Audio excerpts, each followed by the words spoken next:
Seguimos en Manto de Estrellas, es jueves y como le hemos dicho al principio del programa, tenemos a nuestra colaboradora Noelia Bonifacio. Noelia, buenas noches. Buenas noches. Y seguimos hablando de los sueños, ya hace unas semanas que hablamos de este tema. Por cierto, la verdad es que gustó muchísimo a los televidentes y seguimos hoy. A ver, ¿qué nos vas a contar? Bueno, vamos a seguir un poquito, creo que tienes una preguntita, si quieres ya formularme. ¿Qué son los sueños? ¿No? Esa podría ser la primera pregunta. Sí, yo creo que podríamos empezar por esa, porque, a ver, cuando hablamos de sueños es una parte dentro de lo que es el sueño nocturno, ¿no? Pero para definir un poco lo que es el sueño nocturno que tenemos las personas, la verdad es que hay muchas contradicciones y muchas teorías, con lo cual tampoco se ha llegado a ninguna conclusión. Existen dos que parece ser que son las que más se aproximan, en el que una dice que sí son las células, las neuronas, ¿no? Que poco a poco como que se van adormeciendo y se van desconectando de la realidad y nos inducen al sueño. Luego hay otra que dice que el cerebro va segregando como una sustancia que también es la que nos adormece y nos lleva también a dormir.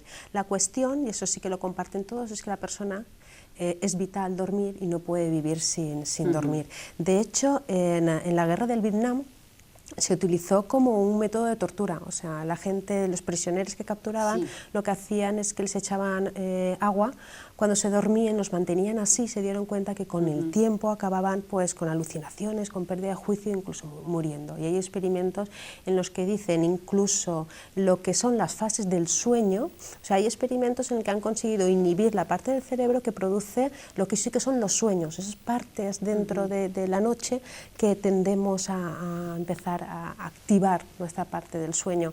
Y también han llegado como conclusión que se producen como convulsiones y acaba produciéndose hasta una muerte en unos meses. Lo que sí que sabemos es que un tercio de nuestra existencia la pasamos durmiendo. No es una pérdida de tiempo para las personas que crean que sirve de poco, al contrario, está comprobado que si no durmiéramos la persona no subsistiría durante mucho tiempo. Sí que se sabe que a las 2 o 3 horas el cuerpo ya se revitaliza, con lo cual el resto es más para que se produzca el sueño en sí, cuando empieza a haber una actividad cerebral mucho mayor que durante nuestro estado diurno, o sea, que mientras dormimos nuestra mente no se aletarga, al contrario, tiene mayor actividad y eso se produce en los estados REM, que se conocen, que son los Rapid Eye Movement, que es cuando el ojo empieza a tener ahí como se mueve un poquito, hay veces que si te fijas con el que está la persona que duerme, se observa, ese es el momento en el que empezamos a soñar. Y parece ser que es muy importante el que las personas soñemos. ¿Y cuántas horas soñamos? Soñamos varias veces, soñamos todas las noches, varias veces durante la noche, y si las condensáramos vendríamos a soñar entre 1 y 2 horas, o sea que no es poco. ¿Y teorías al respecto? Pues bueno, existe una, por ejemplo, que es la de Sigmund Freud, que es un psicoanalista muy conocido, que dice que los sueños es cuando la parte inconsciente de nuestro cerebro empieza a liberar toda esa parte que reprimimos durante el día. Otra teoría también dice, por ejemplo, la de Jung, otro famoso psicoanalista, en la que dice que los sueños es un lenguaje simbólico que tenemos heredado desde hace muchos años y es común para la humanidad. De hecho, eso sí que está corroborado y se sabe que textos como por ejemplo los griegos, hebreos, sirios, que hacen interpretación de los sueños, aun siendo culturas que no se han conocido, la interpretación sigue siendo la misma, con lo cual sí que hay dentro de nosotros un bagaje y un conocimiento que parece ser que se hereda entre nosotros, y es esa parte simbólica. Entonces los sueños tienen una gran connotación de ese simbolismo que comparte la humanidad y luego también lo que se llama como un simbolismo un poco más personal de los sueños. ¿Por qué hay gente que no recuerda los sueños? Que no recuerden los sueños no significa que no sueñen. Sí, porque muchas veces decimos, hoy he soñado, pero por lo que tú me estabas diciendo, soñamos todos los días. Lo que pasa es que algunas veces sí que recordamos ese sueño. Tendemos a recordar el último de toda la noche, a no ser que por la noche nos despertemos y nos encontremos en un momento del sueño. Pero para esas personas que no recuerdan los sueños no significa que no sueñen. Sencillamente hay muchas hipótesis también al respecto, ¿vale? Hay algunas que dicen que si son personas que reprimen mucho durante el día y por esa parte inconsciente y entonces por la noche el inconsciente sigue reprimiendo esa parte. También hay teorías que dicen que son personas que tienen mucho estrés, otros dicen que recuerdan más los sueños las personas creativas que las pragmáticas, otros que si son sustancias tóxicas o también medicamentos que pueda utilizar la persona, o no dormir suficientes horas, o no darle mucha importancia a los sueños también puede ser. Entonces, yo lo que sí que aconsejaría a las personas que no recuerdan los sueños sería, siempre que tengan un papel y un boli al lado de la mesita, luego antes de irse, previamente a irse a la cama, que se repita esa afirmación de esta noche voy a recordar el sueño, esta noche voy a recordar el sueño. Y al día siguiente cuando se levanten que no lo hagan de manera muy rápida, que lo hagan pausadamente, a ser posible sin despertador, y cuando se despierten que se queden unos minutitos intentando recordar el sueño y acto seguido que lo anoten, que si no se olvida con mucha facilidad. Muy bien. Y por ejemplo, cuando la gente, yo por ejemplo sí que sueño mucho, Sí. o me acuerdo de lo que sueño y a veces Sí. unos disparates tremendos. Sí. No sé si eso quiere decir algo. Sí. Yo sugiero que las personas no se cojan el sueño literal, Sí. ¿de acuerdo? Porque ya hemos dicho que son simbolismos, Sí. todo lo que refleja. Entonces, parece que no tenga sentido, pero sí que lo tiene. Entonces, soñar con hombres o con mujeres son características nuestras. Si son conocidos es porque es algo que conocemos en nosotros. Sí. Si no es conocido, son partes de nosotros que no conocemos, fíjate. Si somos amplias las personas, Sí. que hay parte de nosotros que aún no conocemos. Entonces, es muy bueno soñar, pero cuando tenemos esa amplitud de sueño, Dios aporta muchísima información. Hagámosle caso, escribamos todo lo que recordemos. Sobre todo es muy importante la sensación. Si nos da una buena sensación, fantástico, es un sueño que nos da algo de información buena.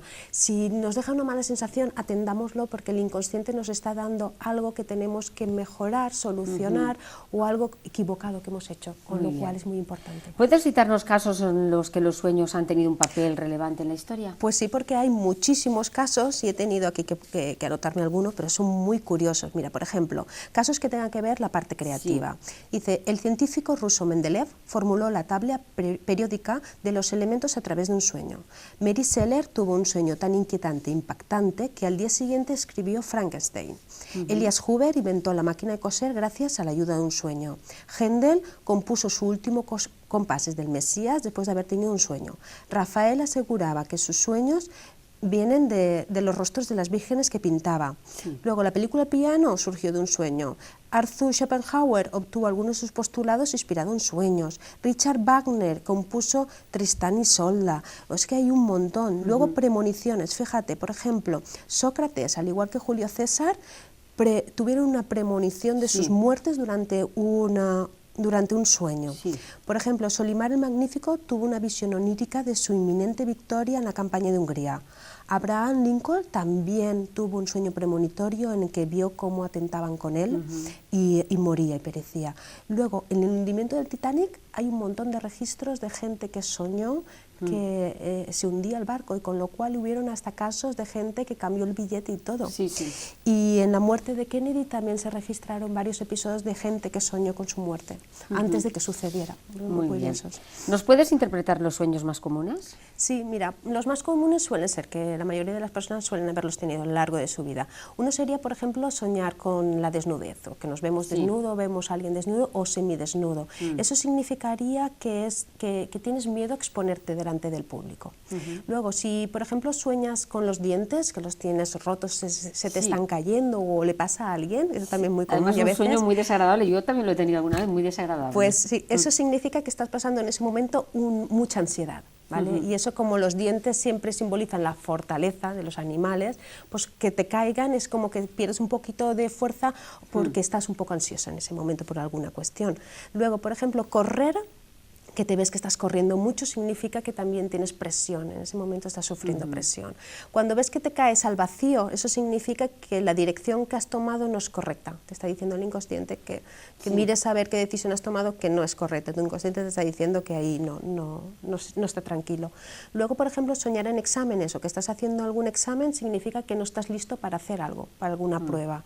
Y también, por ejemplo, ver que te persiguen significa pues que intentas evitar algún alguna cosa o alguien. Y por último, soñar que volamos significa que te sientes poderoso en ese momento en lo que estás haciendo y estás satisfecho de ese momento en tu vida. A ver, Nule, porque a veces yo sí que he escuchado a gente que dicen, si sueñas con difuntos quiere decir que vas a ver a algún familiar que hace tiempo que no has visto. Eso...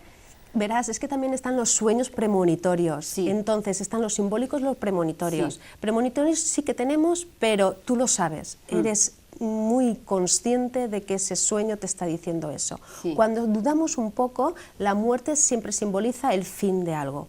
Morir con una persona, por ejemplo, un familiar o alguien que conocemos que vemos que muere, sí. La persona tiene que ver en esa persona qué cualidad o característica tiene. Si por ejemplo es una persona que sabemos, un tío que estudia mucho, sí. muy inteligente, pues está mostrándote el sueño, la inteligencia en ti. Entonces es que tú en tu inconsciente estás viendo que muere esa faceta tuya, que la atiendas porque se está muriendo. Eso es desde la parte simbólica. Ahora, si tienes un sueño premonitorio que sabes que te están diciendo que a esa persona le queda poco tiempo de vida, sí, fácilmente sí que tenga que ver eso. Cuando soñamos con nosotros con nuestra muerte, es, a no ser que estemos muy enfermos y tengamos claro que va a suceder, significa también que algo de nosotros está muriendo. Una parte de nosotros. ¿Alguna aportación de las nuevas investigaciones? Pues la aportación más importante que he leído desde hace poco, y es muy interesante, viene de manos de un físico francés que se llama Jean-Pierre Garnier, y él habla sobre la teoría del desdoblamiento del tiempo. Y a grandes rasgos, no me voy a parar mucho en la teoría, pero un poco más en la práctica, él lo que hace es diferenciar dos partes en nosotros, ¿no? Lo que es el cuerpo corpuscular y el cuerpo ondulatorio. Para que lo entendamos sería la parte del cuerpo físico y el cuerpo energético. Y se ha comprobado científicamente de que están separados de la línea tiempo y espacio. Sí que es como un doble, sí. Como si tuviésemos un doble energético que no se encuentra aquí en este momento, sino que está en otro plano. La cuestión es que nuestra mente, nuestra parte cuerpo corpuscular, sí. o nuestra mente, siempre está pensando y está generando muchos futuros inmediatos, ¿no? Y entonces esos son futuros que se plasman en otra realidad en la cual esa parte energética puede viajar y tiene síntesis de nuestros futuros, y viaja más rápido que la luz, esa parte energética, ¿no? Entonces es muy importante que podamos contactar con esa parte que tenemos que es sabedora de nuestros posibles futuros inmediatos. Entonces, ¿cómo hacerlo?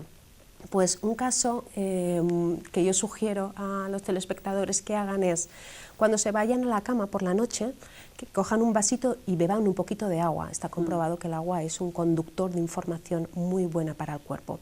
Y en los minutos previos al dormir, o sea, eso que ya dices, uy, que ya me caigo, en ese momento es muy importante que empecemos a dar una información. Si por ejemplo nos encontramos perdidos en algún caso en nuestra vida, en ese momentito empecemos a decirle a ese yo cuántico, decirle, pues mira, estoy en esta situación como si no supiera nada, ¿de acuerdo? Es similar a si nos encontráramos perdidos en medio de una montaña y llamáramos por teléfono para que nos indicaran el camino. Pues tenemos que hacerlo con todo lujo de detalles. Mira, me encuentro en esta situación, me pasa esto, me gustaría, no sé cómo, muéstrame de esos futuros que tú eres conocedor, cuál es más beneficioso para mí. Muy bien. Y te vas a dormir y es muy importante que eso se haga desde un estado de lo que se llama benevolencia, no desde un estado que puedas causar dolor o daño a nadie, porque Jean-Pierre Garnier dice que ese estado atraería frecuencias parasitarias, entonces puede traerte malas energías. Tiene que ser desde un estado de benevolencia, o sea, pensando, no estando con ansiedad, y que sea algo que sepas que es bueno para ti. Lo haces con una sola noche, con que lo hagas es suficiente, y luego se produce lo que es un estado de los 40 días, la cuaresma, ¿vale? Yo estoy leyendo, todo lo que estoy leyendo y la información que estoy sacando, me estoy dando cuenta de que la cuarentena es muy importante, y Jean-Paul Garnier también lo dice. En 40 días se producirá ese cambio esperado, que puede venir de manera inesperada, casual o como menos te lo esperes, pero Muy llegará, bien. llegará. Pues Noelia, gracias. No sé si nos puedes adelantar ya tema para la próxima semana. Pues creo que vamos a hablar del lenguaje del agua, de Masaru Emoto, porque es algo muy sencillito que lo tenemos todos en casa y quiero que conozcan los telespectadores la importancia de la información que transmite el agua a nuestro cuerpo. Muy bien, pues gracias por acompañarnos. Nos marchamos a publicidad y a la vuelta tenemos que hablar con los niños de San Josep y también nos tenemos que marchar hasta Benigànim. Hasta ahora.